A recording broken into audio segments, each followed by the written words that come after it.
Bienvenidos al podcast de economía e inversiones de Upside Capital.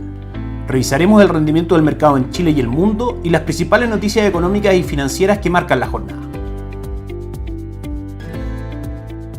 Muy buenas tardes, ¿cómo están ustedes? Jueves 9 de julio de 2026, soy Ramiro Galeano, fundador de Upside Capital. Les doy la bienvenida a otra edición más de mercados en Upside Capital. Como todos los días jueves, vamos con el cierre semanal de mercados. Comenzamos por el mercado local, en el cual la cifra más relevante publicada durante esta semana fue el IPC del mes de junio, que fue publicado ayer por el Instituto Nacional de Estadística, que no mostró variaciones en su medición mensual, marcó un 0%, por sobre las expectativas del mercado que estaban ubicadas en esperar una contracción de la medición mensual del 0.2%. La medición anual del IPC en Chile quedó ubicada en el 4.3%.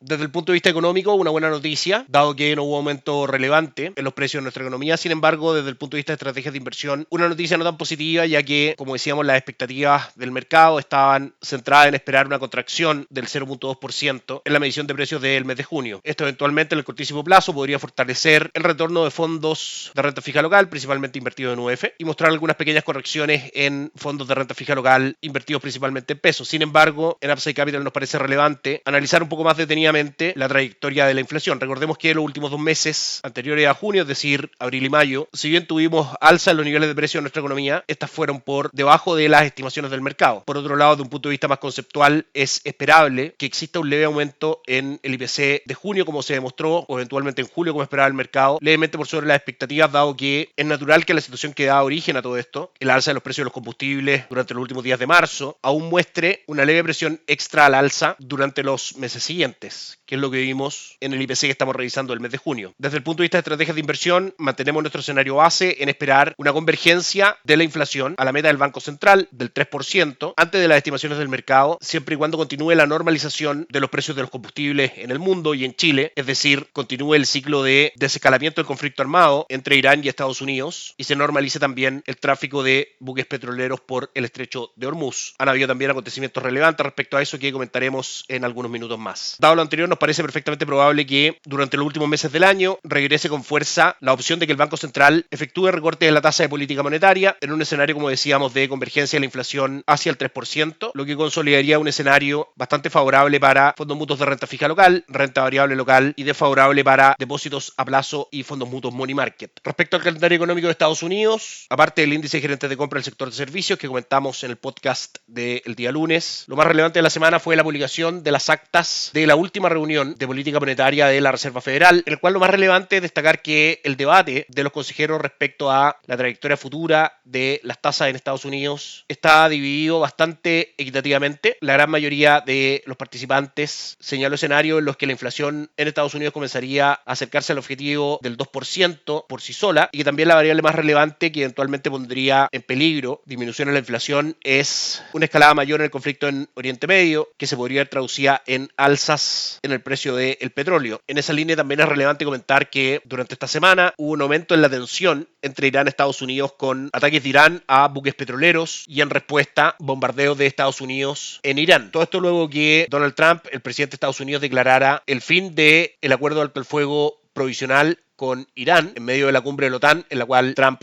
participó, declarando posteriormente que Irán se había puesto en contacto con él luego de estos ataques, añadiendo que Teherán desea fervientemente llegar nuevamente a un acuerdo, lo que disminuyó la volatilidad de los mercados inmediatamente. El aumento de las hostilidades entre las partes no tuvo un gran impacto en los mercados, teniendo en consideración que, por ejemplo, el petróleo Brent no superó los $80 durante esta semana, tomando como referencia los $73 por barril, precio en el cual cotizaba antes de que la guerra comenzara. Las últimas declaraciones de Donald Trump respecto a la intención de Teherán de volver a parlamentar disminuyeron nuevamente el precio del petróleo Brent, que hoy cotiza en $76 por barril, cayendo hoy un 2.49%, en un día donde también los principales índices bursátiles del mundo responden favorablemente. En Europa el DAX alemán sube un 0.84%, el Eurostoxx 600 arriba un 0.79%, y en Estados Unidos Dow Jones avanza un 0.25%, S&P 500 un 0.55% y Nasdaq un 0.75%. En Upside Capital mantenemos nuestra visión respecto a este conflicto, considerando que más allá de algunos retrocesos momentáneos y lamentablemente fundamentales, por supuesto, como fueron los enfrentamientos de esta semana. El curso natural de esto es que, por las nocivas consecuencias que ha traído para el mundo el aumento en los precios del petróleo, el conflicto continúe desescalando y continúe también normalizándose el flujo de buques petroleros por el estrecho de Hormuz, que ha mostrado un promedio cercano al 70% del flujo antes de la guerra, tomando un promedio de los últimos 7 días. Dado lo anterior, renta variable norteamericana y renta variable extranjera continúa siendo parte de nuestra recomendación de inversión y esperamos que este proceso continuo de desescalamiento de la guerra y normalización, como decíamos, del flujo de buques petroleros por el estrecho de Hormuz, finalmente se vea reflejado en una menor inflación en Estados Unidos, lo cual no haría necesario más de un aumento de tasas por parte de la Reserva Federal. De hecho, a diciembre de 2026 las expectativas son que prácticamente en un 60% de probabilidad exista como máximo una alza de tasas respecto a los niveles actuales. Mismo escenario con probabilidades bastante similares, por sobre el 50%, respecto a las expectativas de tasa para Estados Unidos hacia septiembre de 2027. Como hemos dicho en podcasts anteriores, estadísticamente hablando, mientras un eventual ciclo de alza de tasa de política monetaria en 12 meses tenga menos de 4 alzas, es decir, como máximo 1% más del nivel actual de la tasa de política monetaria, no existe, en cuanto a estadística, como decíamos, una evidencia de que eso sea un factor bajista para los índices accionarios. Terminado el análisis de las principales cifras de la semana, pasamos a revisar nuestra recomendación de instrumentos de inversión. Revisamos hoy fondos mutuos recomendados por Upside Capital de BCI Asset Management, aliado estratégico de Upside Capital en la distribución de instrumentos de inversión, así como el uso de los mismos para ejecutar las estrategias de inversión sugeridas a nuestros clientes. Respecto a renta fija local, mantenemos nuestra recomendación en base a los siguientes fondos: BCI Estrategia Pesos hasta un año y Estrategia UF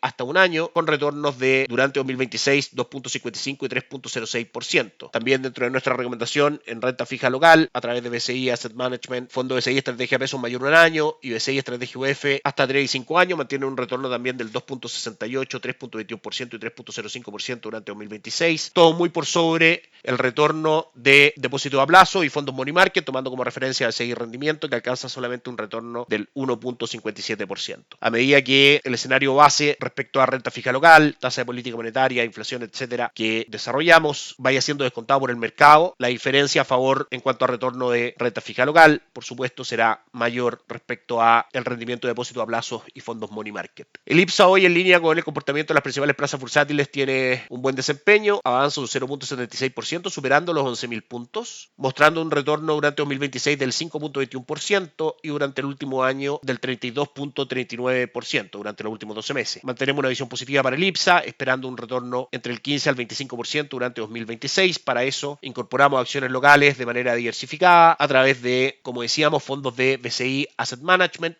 específicamente el fondo BCI Acciones Chilenas, que mantiene un retorno durante el último año del 29.13%, levemente por debajo del retorno del IPSA. Respecto a dólar peso, hemos tenido una semana principalmente alcista, con apertura el día lunes en 921, máximos ayer en 938 y una caída notoria hoy día en el precio del dólar, que termina ya sus cotizaciones más líquidas en 926 pesos con 20 centavos por dólar. Esta reacción se debe principalmente a un aumento del precio del dólar global, instrumento de refugio ante aumento en la incertidumbre durante esta semana, específicamente por nuevo enfrentamiento entre Irán y Estados Unidos. Sin embargo, hoy con una menor percepción de riesgo, como decíamos, tiene una versión bajista. A medida que se consolida nuestro escenario base de estrategias de inversión, de finalmente menores tasas en el mundo y niveles de inflación convergiendo hacia la meta de los bancos centrales, veremos un dólar en primera instancia con objetivos en 910, luego 900 y en el mediano plazo objetivos en 885. Una esperada recuperación en la actividad económica en Chile, junto con una disminución del valor del dólar en el mundo ante menor incertidumbre, son los dos principales factores que debiesen presionar al dólar, como decíamos, a buscar niveles notoriamente inferiores a los actuales. Como decíamos, renta variable norteamericana y renta variable extranjera diversificada en general continúa siendo parte de nuestra recomendación de inversión, agregándola a los portafolios de inversión de nuestros clientes a través de fondos de BCI Asset Management, mediante el fondo mutuo balanceado y diversificado BCI Cartera Dinámica Activa, que mantiene un retorno durante los últimos 12 meses del 19.65%. Muy bien, eso es todo por hoy. Que tengan un excelente cierre de semana. Nos encontramos el día lunes para la apertura semanal de mercados. Gracias por escuchar el podcast de Economía e Inversiones de Upside Capital. Te invitamos a visitar nuestro sitio web www.upsidecap.cl y contactarnos para brindarte una asesoría objetiva, sin sesgo y con una mirada global para tus inversiones.